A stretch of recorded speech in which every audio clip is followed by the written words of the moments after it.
Good morning. This is Wayne Blau, and welcome to another profit maximizer moment. We're going to be talking about cash profits today, and that was on my mind, so that's where I started. I am Wayne Blau. I'm a local CPA. Been doing it for a long time. We'll talk about that in a minute. And most of my time is spent helping small business owners make more and keep more of their money. And what we're going to talk about, though, is what you should concentrate on. And my argument, and what's the title of this thing, is you should concentrate on cash profit. Let's talk about that. Certificates aren't behind me because this is the only wall that works for me right now. But I passed I got my accounting degree in 1976 and passed the CPA exam a year later in 1977. Yeah, it's a long time ago. And I've been working with a lot of business owners in that time period since then to now. And one of the things that we make a mistake, I feel, as CPAs and as accountants, is we try to teach our business owners GAAP accounting, GAAP, GAAP, which stands for Generally Accepted Accounting Principles, all right?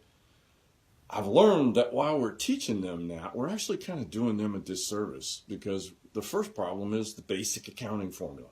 The basic, we're not even going to go to the full formula. We're just going to go to the income statement side. Sales minus cost equals profit, all right? So what's wrong with that? Obviously sales minus cost equals profit. Sell something, we pay everybody, what's left is ours. Well, my argument is, first, it makes the business owner concentrate on the wrong thing. As humans, we normally concentrate on the first thing we see, sales. You can do a Google search like I told in a prior one of these videos. If you Google sales and marketing plans, you'll see twice or three times as many as if you Google profit plan, all right?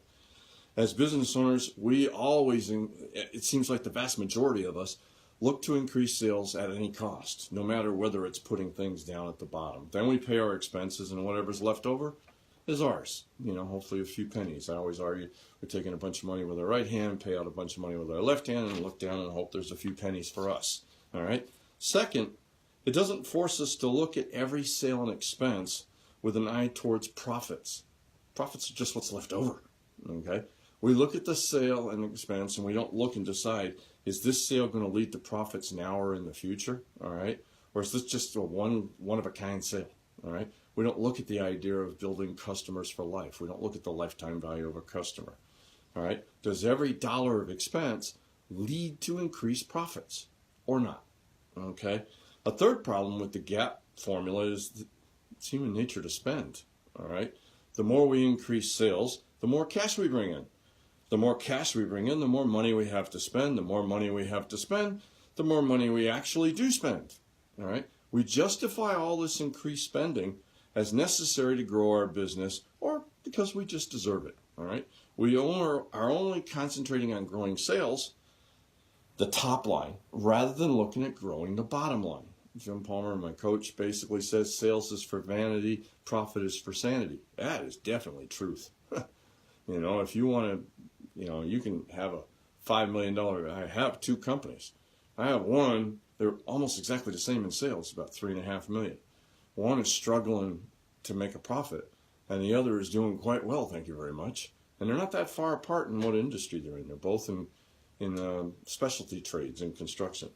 Finally, the biggest problem, I already said it a little bit and referred to this, the biggest problem with the accounting formula is it puts profit last, all right? It makes getting to the final number so complicated that the vast majority of business owners just pretend they understand it. What is last on the list is almost always ignored, or it's an afterthought, okay? Human behaviorists call this the primacy effect. The accounting formula puts sales first, so we concentrate on sales. It puts profit last, so we barely think about it. So what is your company profit, though?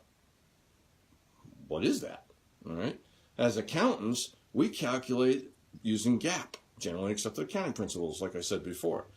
And one of the things that accounting students, when I used to teach, and I taught principles of accounting when I was getting the practice going, because didn't have a lot of clients, so I had time, needed a little extra money. One of the things that always surprised them was how many estimates are involved in coming up with the GAAP profit. I mean, for example, what's the value of your inventory? That's tricky. There's a lot of different things that go into that. What is the collectability of your receivables? When do you decide it's uncollectible? And if you decide now and you collect it later, or you decide it's not now and you don't collect it later, when should a sale be recorded? All of these are kind of tricky. When should a payable be recorded? When do I really owe the money? How do we handle customer prepayments? How and when do we record profits on large long-term contracts? How long and what method do we use to write off equipment? Many decisions go into CPAs calculation of your bottom line. In truth, the GAAP formula is nothing more than an estimate of your profits for a particular time of period. Way, way too complicated for the typical business owner. I always try to, when I'm sitting down with a business owner, I look at one thing, all right? Your definition of business profit should be much more simplistic. How much did I increase cash this year? All right? How much did I increase cash this year? Now, before I finance equipment, I'm talking about increased cash from operations, okay? That's it. Cash is all that counts. It's great when you have it. It sucks when you don't. And the only thing you should be focusing on is cash profits, all right? 3 things I'm going to put in the show notes to help you out, all right? First, Pick Up Profit First by Mike Michalowicz. Sorry about that guy. He's got a nice, his book Profit First, I think, is one of the 3 now that I'm telling business owners they should pick up. I have a link for a free course that I have. I'll put the link in there. It's Turn to Your Customers When You Need Cash Now. Look to the show notes. I'll put it down at the bottom wherever this is posted. I'll make sure you see it. All right. Click on another link I have. I have an online course, Finding the Cash Hiding in Your Business. It's not very expensive. Definitely will help you. And we talked about the cash conversion cycle that I talked about yesterday and a little bit more. This is a low-cost option, really about the lowest cost option I can find for you to help eliminate cash problems if you're serious about it, you know. Hey, until next time, this is Wayne Bilal saying, let's make this our most profitable year ever. Thank you very much. And I missed.